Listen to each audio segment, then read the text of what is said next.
Tayo po'y manalangin. Father, we thank you for connecting us today to the different places in the Philippines, countries who are joining today in Asia, and even in the West Side, in the United States, in Canada as well, and Korea. We thank you for their lives. Connect us with one common goal, so that we will see you, we will feel you, we will even understand your word, your wisdom, your love. Thank you. And just use me to be your mouthpiece, and all of us will be changed to receive comfort out from this life and to feel your blessings once again. Bless us all. Fill us all. In Jesus' name. Amen. Maraming salamat po, at ating kapag-aralan ngayon ay serving in full obedience. Ang pagtawag ng Panginoon ay hindi po partial. Okay po? We are all here learning every day. Mainit ang panahon, I know. In some places there, it's just like you are fanning. Of course, because mainit nga. But you are sacrificing yourself to come. Why? For something that we need to learn. It's not easy to sit down for probably an hour. But this is a blessing to every one of us. Okay? So, ang pagtawag ng Panginoon ay hindi po partial. Full po ang kanyang pagtawag sa atin, pagpili sa atin. You know? Thank you, Sir Kim, for that good praise and worship. So touching also. Of course, ito, ang pagtawag ng Panginoon, once again, hindi lang po ito ay tinawag ko pang maupo every day. No, that is just the basic. Pero mas malalim pa ang kanyang sinasabi sa atin. That's why we are going to listen. That's why we are going to sit down for just an hour, of course, and because we will end this probably past 12 you there in the Philippines. Here in Korea past 12, there is 11 o'clock, but magpatuloy po tayo. Ang ating papag-aralan, serving God in full obedience. Okay po, kailangan po magkaroon ito ng fullness, because without fullness, we cannot reach. Hindi tayo makakapasa, no? So praise God in every life, mga bata na nandito at ano bang mga edad tayo. Come on, we need to check our life. We need to check our faith. Kailangan po na i-check natin ang ating mga pananampalataya, i-check natin lahat, i-evaluate natin kung saang level na ba tayo. When we have started to listen to the Word of God with many preachers around the world.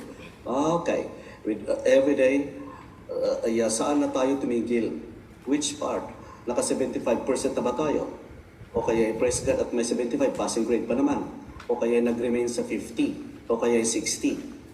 Okay, but what we're going to learn today is in the book of John, chapter 21, verse 10. Start there. Come on, if you have this slide. Thank you. This was the time where the disciples of the Lord Jesus Christ, mga disipulo ni Jesus Christ, they are all 7. Kasi kung mababasa natin ang mga first verses nito, they were all 7. Okay, this is including John and James, the son of Zebedee, the son of Zebedee, and Simon Peter. Okay, the Simon Peter is the leader of the group. Ayan, may mga leader tayo, no? Sa jails, may mga leader siguro kayo, ano? May mga leaders of the group to lead you, to prepare yourself, come on, to just push you in because it's time to listen, something like that. Okay, but anyway, Peter here is the leader of the group. Okay, at ang mga ibang kasamahan with ang kanyang kapatid na si Andrew and Nathaniel, and then the other disciples, sila po ay nanlamig. Kapatid, ngayong araw na ito, tunghayan natin ng isang bagay na panlalamig. Normal iyan sa tao, normal sa pananampalataya, because ang mundo na ito, ang binibigay sa atin ng mundo ay tayo ay maniwala sa Panginoon, pero nananaig pa rin minsan ang katauhan ng tao at ang demonyo. Okay, at ang demonyo dinidisturbo ang tao. The devil want to destroy people. The devil want to destroy individual. Kaya po minsan, doon po nagkakaroon ng panlalamig sa ano pang mga sitwasyon sa buhay. Iniisip natin ang mga bagay, makakaya-kaya natin. How can we come out from something that we need to achieve in life? And I am in prison. Probably you think for that. It's just like you are depressed and hopeless. But ito nga naman, maraming salamat at may salita ni Lord na kagaya ng sinabi ni Jesus Christ, kaharap si Peter, ano? At alam natin sa istorya, sa mga nakarinig na, sa mga dati na pong nakakarinig, ano po, si Peter po ay isa sa disipulo na nag-deny kay Jesus, ano? Noong si Jesus ay hinuli ng mga Sanhedrins and all this, the Pharisees themselves, at ipapako na siya sa cross, iniwan siya ng mga disipulo niya. Isa si Peter. And then si Peter, tinatanong ng mga public, are you with him? Or are you together with him? No, I'm not. Ay. Kasama ka ba niya? No, hindi po. Ikaw yata yung kasama niya eh. Hindi po. Tumilaw ang manok. Sa mga nakakaalam sa aking sinasabi, back to your own mind and your history, tumilaw ang manok noong when 3 times Peter denied the Lord Jesus Christ na hindi siya kilala. Napakasaklat na buhay ni Peter, dating naninilbihan, and then ang sabi niya, hindi ko siya kilala. That's too bad, you know? Dating employer mo, sabihin mo, hindi mo kilala for something. Okay, but this is the thing. And in the Word of God, ang sabi ni Jesus sa kanya, Peter, at the end of time na kanyang inulit si Peter na, what is that? Pinaalalahanan. Okay po. Isa sa kanyang sinabi dito sa verse 18, very truly, I tell you. Pagka sinasabing truly, walang ibang katotohanan. Okay po. Ang daming katotohanan na nagsasabi sa mundo, kami ang katotohanan. Maniwala kayo sa akin at maniwala kayo sa amin para kayong maligtas. That's not true, mga kapatid. Ang sinasabi ni Jesus when I said that I am the way, the life, and the truth, and the way to go to what? To go to the eternal dwellings. You prepare ourselves. Ang sabi dito, very truly. Okay? I tell you, when you were younger, you dressed yourself and went where you wanted.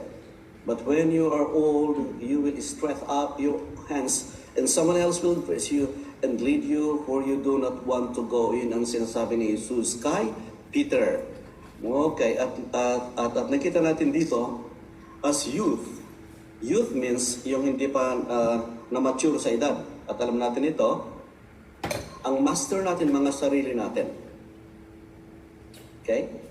Ang sinusunod mo, ang sinasabi ng iyong sarili. Yeah. But as we grow, we are going to depend on others. So that we will grow, we need to depend on others. We need dependency to others. Magdidependa tayo sa mga iba. Totoo yan. Dahil you cannot go alone.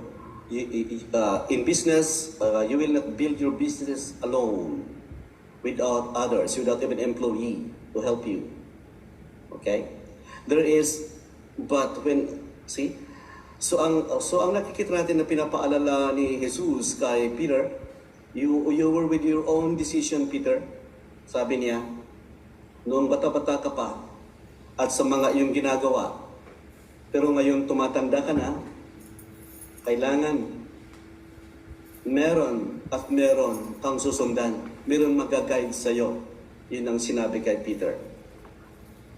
Okay. So, yung dati mo nang ginagawa, nung yung kabataan mo, restricted, limited. Yeah. Bagay natin mapapag-aralan na his dependence will become more restricted.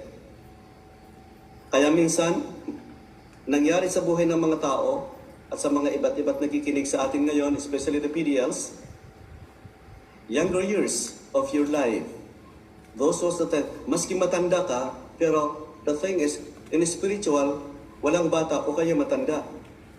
Sinunod mo ang iyong ginagawa at ang sinasabi ng iyong sarili. Kaya, ganyan ang kalalagayan minsan, no? Ganyan na hantong ang mga bagay. But now that you are there, I just want to put this into your situation. But now that we are inside, the prisoners, or like with all the inmates, you guys, someone will guide you. Someone will return something from the old thing that you have been. Kailangan po na makita mo iyan, kapatid.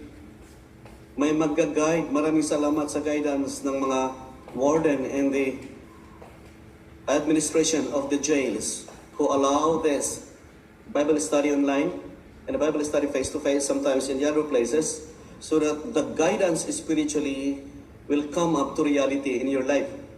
Because you were unguided before. You choose your panel. You choose your direction before. You choose the sides where you are at before. Now that you are there, you need to allow yourself. Yan ang says, dress means Someone else will dress you. Pagka sinasabi ito, it is a figura ng pananalita. These are the figure of speech na sinasabi sa English na something that you need to change. Kung ang damit natin ay idinadamit for a comfort purposes. Yeah, para po tayo ay makomfort kung tayo magdamit, no? So yung dating komportableng buhay mo noon na nakakasira sa iyong buhay, kailangan po napalitan mo ng damit na doon ka maliligtas, doon ka magkaroon ng kapayapaan, doon ka magkaroon ng kagalingan, doon ka magkaroon ng forgiveness, doon ka magkaroon ng repentance sa puso. Po, ayun po ang gustong sabihin ni Jesus Christ kay Peter. Because so restricted life, sabihin natin, stricto kasi ang salita ng Panginoon, dapat lang. Kasi ang tao hindi nadidisiplina. Yan ang totoo. Kung stricto ang salita ni Lord, na ating mga pinapakinggan araw-araw, para tayo makapasa. Yan ang sinasabi ko kanina. Ang terror na teacher sa college natin o kaya sa high school natin, maganda minsan Maraming ayaw sa terror na professor o kaya terror ng mga teacher. Pero sila minsan, they are the channel of change compared sa mga mababait na professor. Pero depende na naman minsan, no? Pero nakakarami lang. But we need these things to lead us so that sa ayaw natin, ayaw mo man at sa gusto mo, pero doon ka maliligtas. Doon mamututunghayan at makikita ang pagbabago. Okay? Ayaw mo man. But at least, at first, you are, what's that? You are discomfort. Nasabi natin, parang hindi ako comfortably na magpuri. Kapatid, minsan, pagka, hindi pa masama ang magtaas ng kamay, okay? Again, makinig please. Yeah, keep moving. Please sit down. Thank you. And I see someone is still moving, please sit down. Thank you. Pagka po sa pagpupuri, hindi pa masama na magtaas ng kamay, okay? Ang pagpupuri po ay, yan ang sinasabi ni David. Marami po siyang mga salita sa kanyang mga salita na itaas ang kamay o kaya what is that?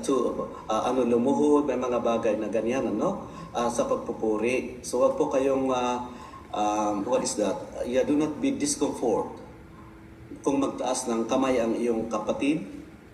Akala ninyo, ang pagtaas ng kamay ay isang bagay ito. Kaya ito ang sinasabi niya kay Peter, someone else will dress you and you will stretch out your arms. Ang pagtaas ng kamay minsan ay binibigay pasasalamat sa Panginoon. Minsan ganyan. Ano pa? Ano pang ibig sabihin ng pagtaas ng kamay? Pagka tayo nasa worship, isang bagay na pagsusurrender. That's why we need to raise our hands for surrendering. That is the actual way kung ikaw ay nagsusurrender sa police. You need to raise your hands. Yeah, both. At alam natin ito para hindi ka makakilos. At of course, nakakilos ka but you cannot move any other movement bad. Okay? So ang pagtaas ng kamay is total surrender. That you are thanking God, you are giving God worship. Why? Because you are reaching your time to be mature. Kailangan po na mag-mature tayo. Ayaw ni Lord na bunjing ang tao. You know bunjing po? Ang bunjing, napakatanda na but it's like younger even in faith. O kaya bunjing sa pananampalataya, ayaw niya. Gusto niya na tayo mag-mature. Praise God at may bunjing minsan. Kaya lang, kailangan lumaki at mabago. Okay? So these are all the things that will, isang bagay na sinasabi. And someone else will dress you and lead you. Ito ang sinasabi. Maraming salamat sa pagdadamit ng mga ministro dito. The jail ministries, of all the preachers, of course, of all the guiding, of the warden and the other deputies and the officials. Okay, those are all the things para po maituwid ang isang tao, maituwid tayong lahat. Okay, sa salita, especially sa salita ni Lord. So isang bagay na, we need these things, God plan sa mga bagay na ito. Ang plano ni Lord sa iyo, kapatid, ay to give your life and to surrender to the Master. Okay? To being obedience in the Lord, not fool. The idea of stretching your arms is commonly surrendering to God so that change will come. Okay, at iyon ang sinasabi kay Peter. Peter, kailangan na mabago ka. Ang tanda-tanda mo na. Kailangan mabago si Peter. Okay po. So maraming salamat. Those who are suffering will receive change, the same as Peter. So, paano po tayo? Come on, sa second verse. Ano ang mga bagay na idadamit natin? Ano ang mga damit is again. This is a kind of something that we need to see. Ano? Okay. In the next verse, Jesus said to indicate the kind of death. Kailangan po yung lumang tao, lumang pagkatao ay mamamatay. Again, kailangan po yung lumang pagkatao ng tao ay mamamatay. Matay de jay, sabi sa Ilocano, mamamatay. Para hindi yun ang sinusunod mo na nakakasira sa iyong buhay. Pero maraming salamat when the guiding of the Word of God so that we can glorify God, so that we may start to serve God sitting down in a very hot discomfort. But doon mo naman makikita na maski nadidiscomfort minsan nakaupo, pero sabihin natin, this is the time para makita, para maramdaman mo ang pagmamahal ng Panginoon sa iyong buhay. Both where you are at, the life you were been before, na dating katauhan na makasalanan at ano pang bagay, no? The Lord, kailangan po na mabago tayo para mag-glorify ang kanyang pangalan. Then he said to him, follow me. Maraming salamat sa word na follow me. Ang follow me na yan is a very synonymous word. Peter, come on. You need to experience death in your life so that you can follow me. Hindi tayo makapag-follow minsan kung walang sacrifice. So that's why follow me. Sacrifice to come in worship like this. Serve me. Ano pa? Sumunod ka sa akin. Mag-obey ka sa akin. Magbago ka sa akin. Yan po ang sinasabi ni Jesus. Kung the word follow me is a very synonymous word, it gives a lot of explanation that even all the act of giving God time, your time is very important. This today is a Bible study time, is very important because your life will lead into something that you are going to find the Savior. Next slide. Next verse I should say. Okay, so in the book of Colossians, okay, that's it. Peter turned and saw, the next verse, Colossians chapter 3, verse 8, starting verse 8. So si Peter, kailangan na makita yun para mabago siya. Ito ang mga bagay-bagay. That's why magandang buhay ni Peter, no? Dahil kung siya man ay nanlamig at siya man ang balik sa Panginoon, siya man ay mag-ask ng patawad sa Panginoon, kaya sinulat niya ang 1st and 2nd Peter na ating pinapag-aralan.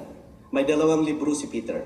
Kaya ginamit ng Panginoon upang isulat niya ang ating pinapag-aralan kada ating Bible study, binubuklat-buklat, yun po pa kasi nagbibigay ng pagbabago sa buhay ng bawat isa. Kagaya ng kanyang buhay, normal yun.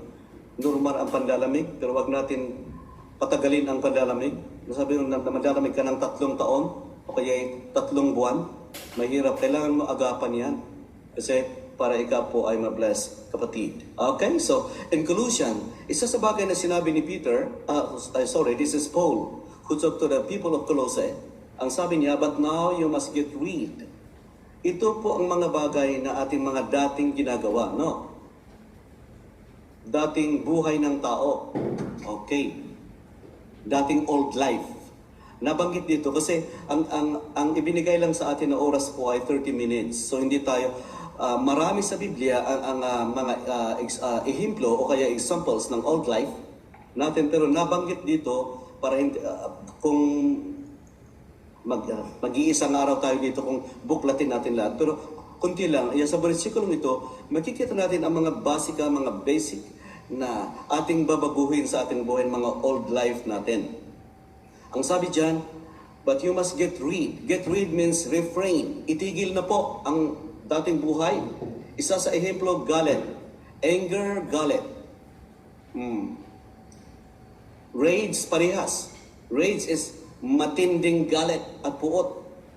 Kaya minsan, ganyan ang kalalagayan natin po dahil sa isang bagay na ikaw ay nagalit at hindi mo na nakontrol. Right? Totoo yan. Bakit mo siya binaril? O kung ano mang mga bagay na nagawa? Just an example. Of course, there are. But, bakit mo? And because of galit. Puot. Yan po, matinding galit. Ay kung maraming salamat dahil ang isang nakatanggap kay Jesus na hindi bunjing sa pananampalataya, bagay na siya nakikinig sa salita ni Lord, napapalitan ito ng pagmamahal. Ang dating galit, napapalitan ng pagmamahal. Ang dating galit mo sa labas, napapalitan ng pagmamahal. Yan ang isang prutas ng Santo Espiritu ng Panginoon. So kung ikaw ay sa kalalagayan natin minsan, especially you like sa PDLs, because of sa puot at galit, ito ang lumang buhay, lumang damit. Okay, yan. Ano pa? Malice. What is malice? When sa Malaysia, masamang hangarin. Kung may masamang hangarin ka, that is malice. Masamang harangin, hangarin sa ibang tao, masamang hangarin sa buhay ng iba, that is the old life. Hindi maganda. Lalo kung conspiracy is masamang hangarin. You know conspiracy is?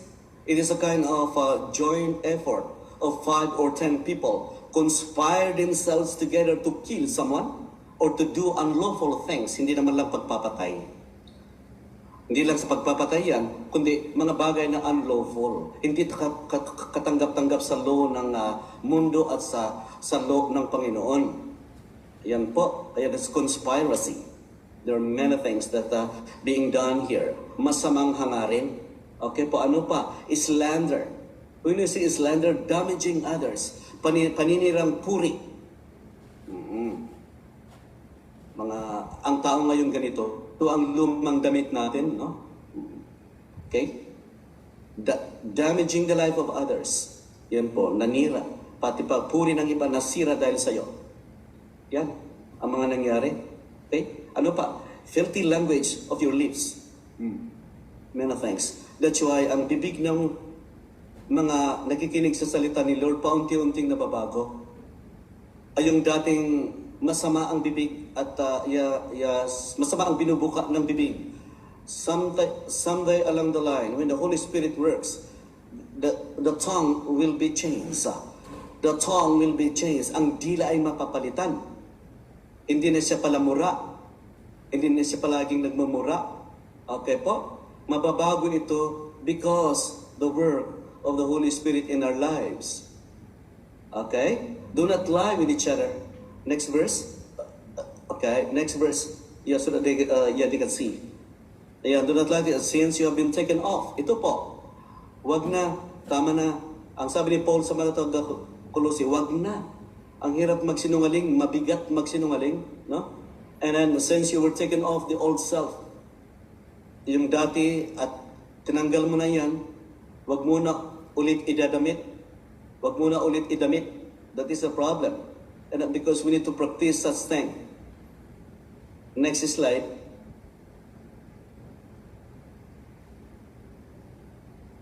But put on the new self.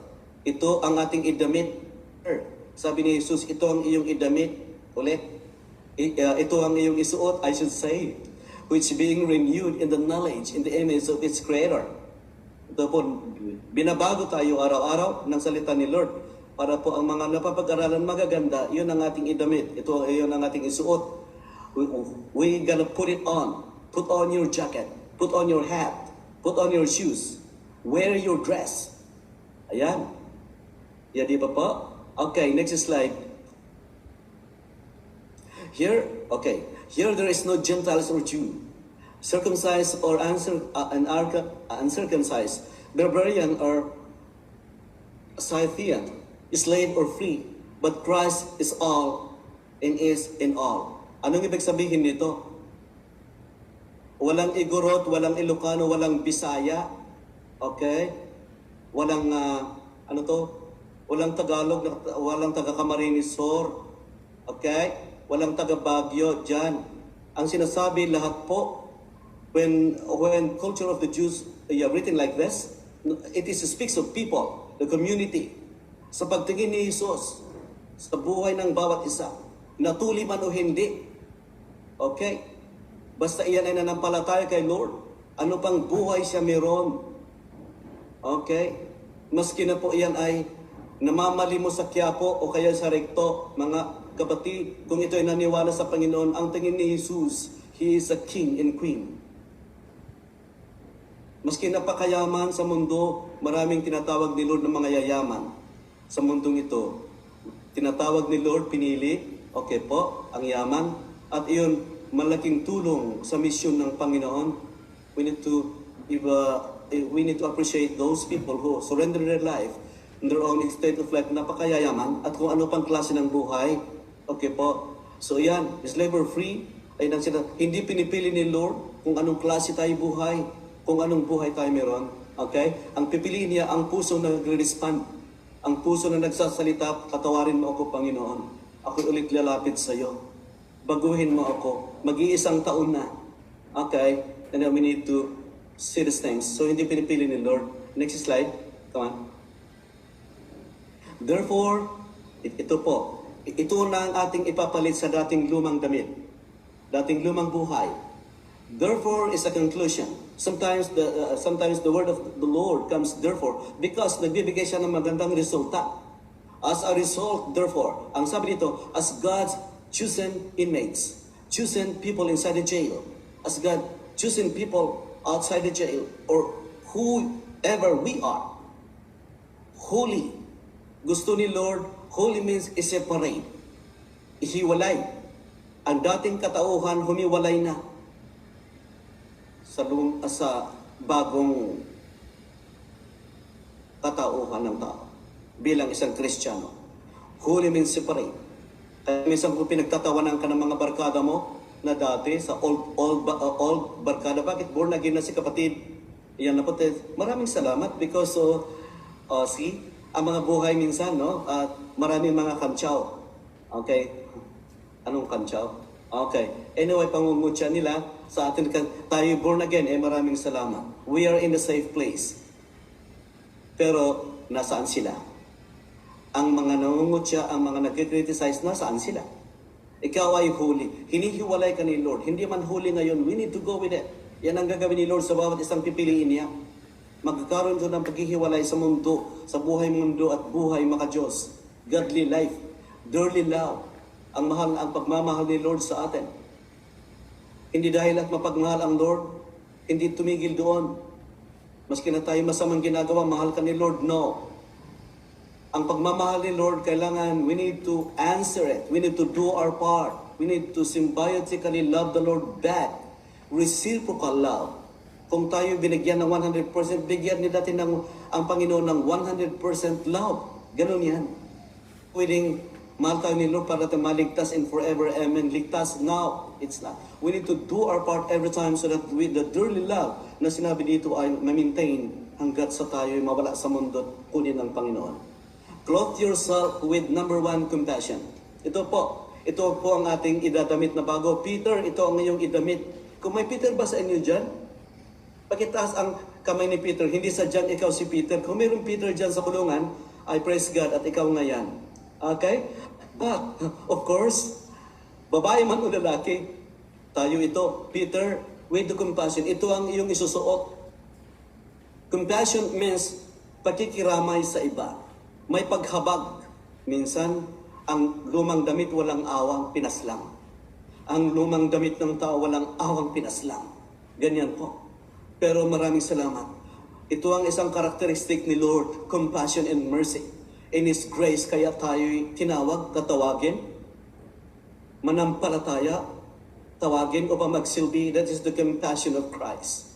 Kaya po ito we need to practice such of these things. Well, we start to go with the compassion for others, of course. Kung may compassion ka, dahil noon ay nawawala ka ng compassion, ngayon, we need to touch their life again. Forgive me. Forgive me for what I did wrong. Panginoon, sa ibang tao, no? Okay, ano pa? Kindness, kabaitan. Isa sa bagay na binibigyan ni Lord ay kabaitan. Ang Satanas at ang kaaway, ang gusto niya, yung taong hindi mabait. Mabuti na lang bumait ang bawat isa. Sabihin mo nga sa kapatid mo dyan, mabuti na lang mabait ka na ngayon. Yes, please tell your seatmate. Tell your seatmate, come on, mabuti na lang at mabait ka na ngayon. Why? Because God is working. You and me. Kumikilos ang Panginoon. Noon ang sungit-sungit niya. Oo po, oo. Noon talagang masungit talaga. Normal nga naman. Buhay ng tao ito eh. Buhay ng lumang damit. Ano? So wala pong hindi pinipili ni Lord ang mga wala pong selection ito. Tayo masungit tayo no. Pero you know that God is para kindness, kabaitan, mabait. Ano pa? Humility or humble, mapagpakumbaba.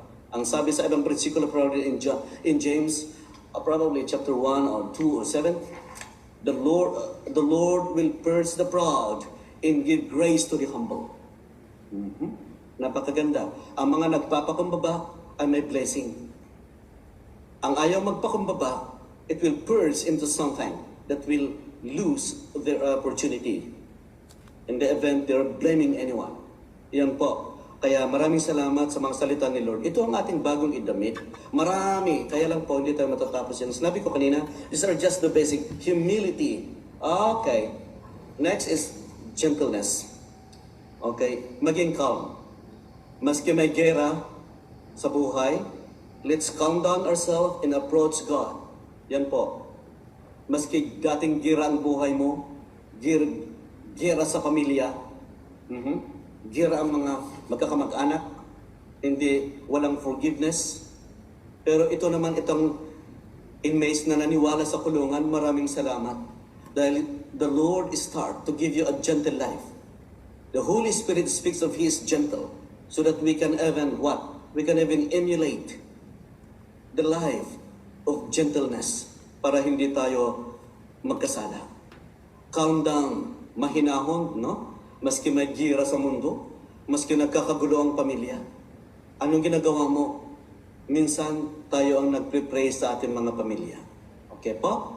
Nagsimula na nag-pray sa kulungan, nagsimula ang buhay dyan para maski nasa labas sila, mga iniwan mo, kung sino pa, mga bagay-bagay na sitwasyon na ganito, kapatid, you need also to, I know you are praying yourself, you are praying for yourself, you need also to touch them in prayer.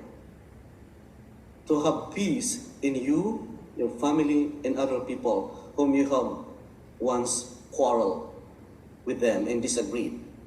See? Marami man nangyari. Ano pa? Patience. Ito ang ating idamit.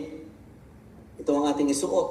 Kapag papasensya, maraming nailawan. Ay, paano bang Tagalog na nailawan? Yan? Okay. Maraming nailawan. They lost their control. That's my point. Maraming na-lost ng control dahil sa walang pasensya. Walang pasensya, you lost your control. Naubusan siya ng pasensya. Ganyan minsan. Maraming mga sitwasyon na ganito, no? Naubusan tayo ng pasensya. Minsan kung ikaw ay, one time my friend goes this way, kinuha yung karayom at inilalagay yung sinulid sa karayom, you know? Noong hindi niya mailagay, itinapon niya. Kulang ng pasensya, as an example. Okay? There are so many things na tayo na-lose ang ating mga control sa buhay dahil nawala tayo ng pasensya. Ito ang ating isuot natin. Ating uulitin, mapagpasensya ang isang nakikinig ng salita ni Lord. Mahinahon maski may gera sa labas at sa loob dahil nananalangin ka. Ano pa? Mapag-humble or humility, practice all these things. It's not one night stand. It's not even 1 month to change. We need to pray because change comes gradually. Paunti-unti yan eh. Yan ang nangyayari sa buhay ng bawat isa. Paunti-unti pa rin ang pagbabago. Pero maraming salamat, may pagsisimula. Ang importante, may nagsimula sa pagbabago. Ikaw ay nagsimula sa basic. Ikaw ay nagsimula sa first step ng hagdan. Umakyat ka, kapatid. Umakyat ka. Umakyat ka sa pangalawa. Umakyat ka sa pangatlo. Ganyan ang pagsilbi sa Panginoon. Do not lose your negative feelings. See? Because you are depressed. Kailangan po ang depressed. Huwag ka lang ma-depress. Why? Because there is hope. There is assurance in serving and listening. Kailan kaya ako, of course, kailan kaya ako maano dito? O kaya maraming mga, see? You need to pray. You need to help yourself. Ipag-pray mo ang iyong kaso. Ipag-pray namin lahat. Kaya pinapipray kayo namin. Okay? Pinag-pray namin kayong lahat. And that's one thing that we need to do. We are doing. It's not only preaching the Word of God, but you are part of our prayer. Yan. Kaya po, while we are praying for you, you need also to do your part. Sometimes there are many drums of prayer goes. Sabayan mo lang. Okay? Okay? But, again, we cannot do this. Hindi mo ito magagawa kung walang tulong ng Espiritu Santo. That's the point. Human will and human effort, hindi po ito magampanan o kaya makakayanan mong gawin. And the next slide, please. Kailangan natin, someone else will dress us. Someone else will lead us. And please play the next slide. Come on. In the book of Galatians, chapter 5. Hello? Ayan. So ito ang sinabi ni Paul sa mga taga-Galatia. Kapatid, I'll repeat. Sa aking mga nasabi kanina, papatapos na po ako. Sa aking mga nasabi kanina, nagagawin ng isang manampalataya na nagpapatuloy, kailangan natin ang tulong ni Lord. Maski ilang December 31, na January 1 at New Year's resolution ka ng New Year's resolution. Yan ang parehas ko kasi noon, ganun ako noon eh. Pagka umabot ang isang taon, come on. Yes, at the end of the year when we were celebrating the New Year, come on. May mga panalangin ako na talagang gusto ko rin na magkaroon ng pagbabago. Pero bakit second week pa lang ng January ulit? Inulit ko ulit? Pebrero ulit? Wala. Maraming salamat sa nag-preach sa akin ng salita ni Lord. Flesh give birth to flesh. Ang sabi ni Jesus kay Nicodemus. But the Spirit gives birth to your spirit. Kailangan ma-rebirth ang espiritu mo. Ang dating espiritu ng tao. Ang kaluluwa ng tao gustong makiaway, gustong palaban ito, gustong pumatay, gustong magnakaw. Pero maraming salamat. Sa pagbabago, kapatid, ang sabi ni Paul sa kanila, so I say, let the Holy Spirit guide your life. Siya po ang sinasabi na magdamit sa atin, maglagay ng bagong damit. Damit ng pagmamahal, damit ng gentleness, damit ng compassion, damit ng pagpapasensya, damit ng humbleness, damit ng kindness, pakabaitan, mabait, ang dating masungit, bumait. Amen? Okay. Then you won't be doing what is your sinful nature craves. Nagkikrave ang sinful nature, wag mo nang pabalikin. Okay po? Yung dati, minsan binibisita ka ng dati mong gawa. Ngayon, na ikaw ay nagmamature, do not allow that. Come on, in the next slide. You are craving, but still the next slide will go. The sinful nature wants to do evil. Yung dating damit na makasalanan, gusto makasala ulit. Yan si Peter na nalamig. Ang paglalamig ay isang pagkakasala. Bagay na hindi mo na ginagawa ang dati mong magandang ginagawa in the life of Peter as a testimony suppose. Pero yung sinasabi dito, damit na luma, which is just the opposite of what the Spirit wants. Opposite ang galit sa love. Okay? Parehas. Opposite ang gentleness sa out of control. Okay? And the Spirit gives us the desire. So ngayon, nagsisimula ang Holy Spirit na kumikilos sa buhay ng bawat isa. So ano ang desire mo? Desire is your plan. Desire is your, what is that? Desire is your what will be in the next day, in the next future life, while I am sitting here for a lifetime? What will be your prayer? What will your plans and your desires? Kailangan po na may gagawin ang bawat isa sa atin. Ano ang iyong pinapanalangin?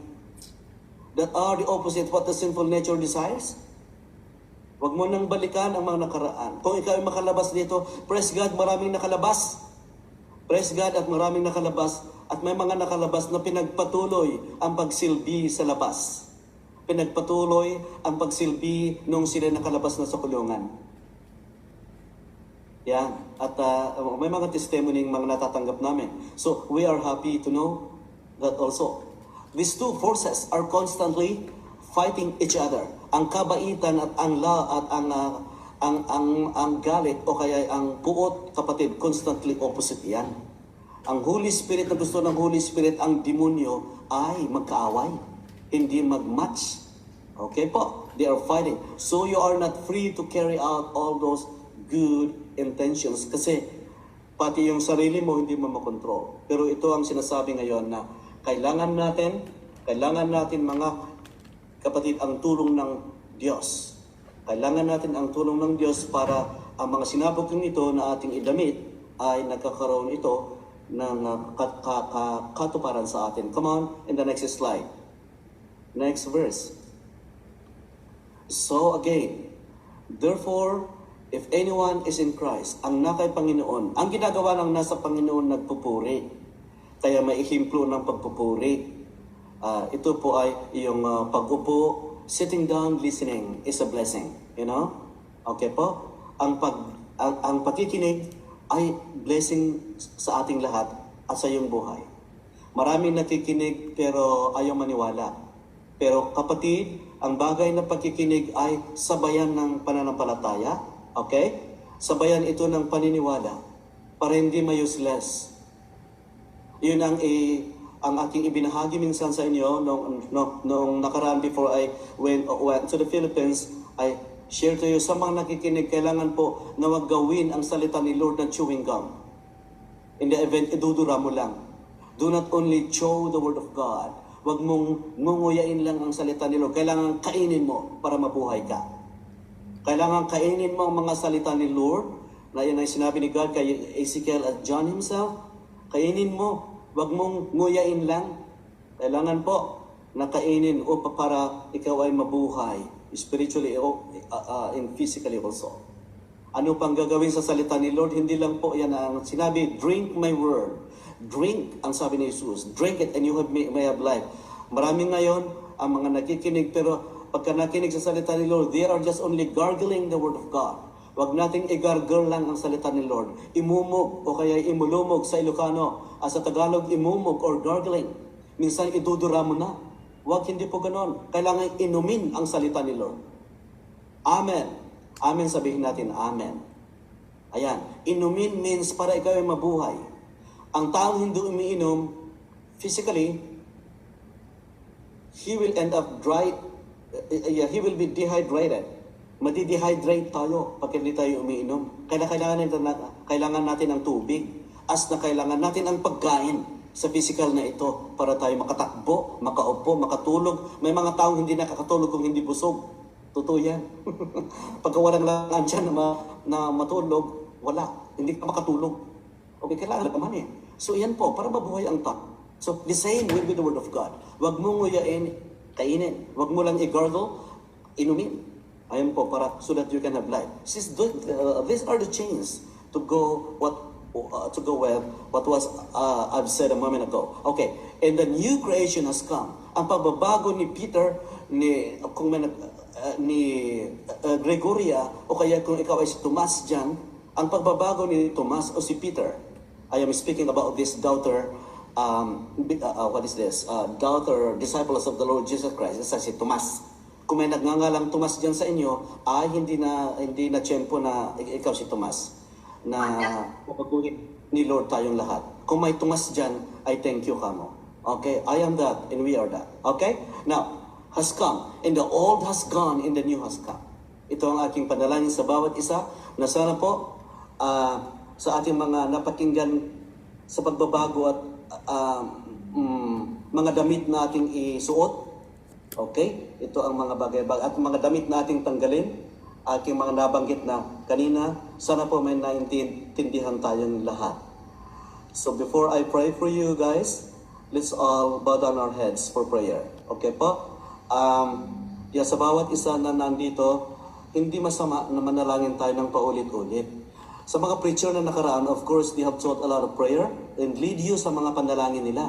Walang problema kung paulit-ulit. Gusto nga ng Panginoon, paulit-ulit ang panalangin eh. Why?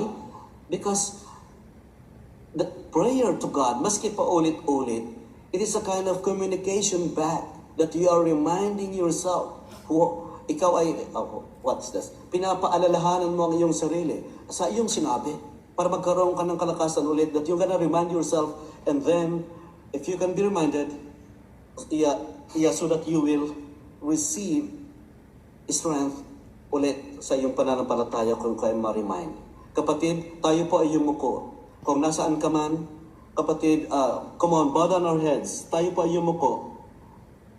Ating lahat ay yumuko na nandyan ka sa likod and I can see you.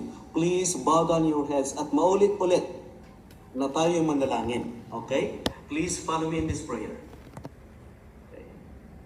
Yeah, sumunod ka po sa panalangin. This is your prayer. I'm just leading you.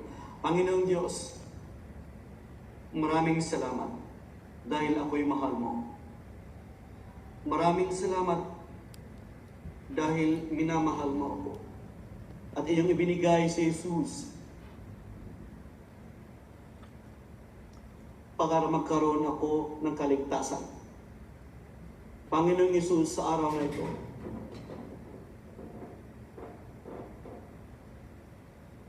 tinatanggap kita bilang sariling Diyos at tagapagligtas sa aking buhay. Baguhin mo ako, lalo na sa aming napag-aralan ngayong araw na ito, na mawala na yung lumang damit. Ayoko nang balikan ang mga lumang damit at mga kasalanang nagawa. Palitan mo, Panginoon, tulungan mo ko, Panginoong Jesus, para isuot ang mga bagong damit na aming napag-aralan. Baguhin mo ako, Panginoong Jesus. Patawarin mo ako, Panginoong Jesus. Patawarin mo ako. Para ako'y maligtas. Isulat mo muli ang aking pangalan sa aklat ng buhay ngayong araw na ito. Gusto ko magsilbi sa iyo. I-bless mo ako, Panginoon. I-bless mo ang aking pamilyang iniwan. I-bless mo ang aking buhay. I-bless mo ang aming jail at ang aming mga kasamahan. Maraming salamat. Ito ang aking samot dalangin sa pangalan ni Jesus. Amen. Amen.